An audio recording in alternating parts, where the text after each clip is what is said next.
जैसा काम डेविड मुरा सिंह और ऐसे वहाँ के लोग काम कर रहे हैं, रॉकी मुरा सिंह है, सब लोग हैं मिर्ज़ा कथालिया में, जहाँ में करप्शन को रोकने के लिए वो लोग ज़मीन में हैं। मैं अपने वॉरियर से एक सवाल पूछना चाहता हूँ।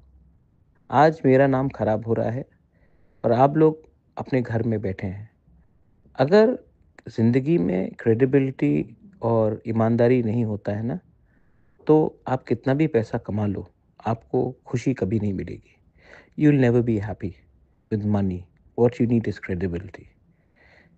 जैसे इन्होंने काम किया है अपने एरिया में, I ask everyone to fight corruption.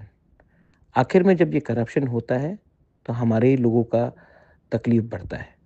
आपको लगता है कि 1-2 लोग जो करप्शन कर रहे हैं और उसको आप चुप रहने से सब ठीक हो जाएगा? Absolutely not. नुकसान हमारा ही कम्युनिटी का है। मैं फिर से आपको रिक्वेस्ट कर रहा हूँ, बोल रहा हूँ, प्लीज़ ऐसे लोगों को हमारे पार्टी के नाम को खराब करके, हमारे तिपरासा लोगों को पीछे रखकर प्रमोट करना पाप है। Please fight this.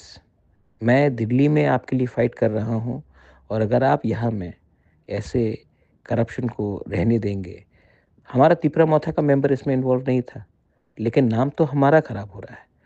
Please fight, इसके खिलाफ फाइट कीजिए और अपने लोगों को बताइए कि हम लोग अपना दौफा को आगे ले जाना चाहते हैं। बेलाइनो हम bye, this is the message from Bubagra.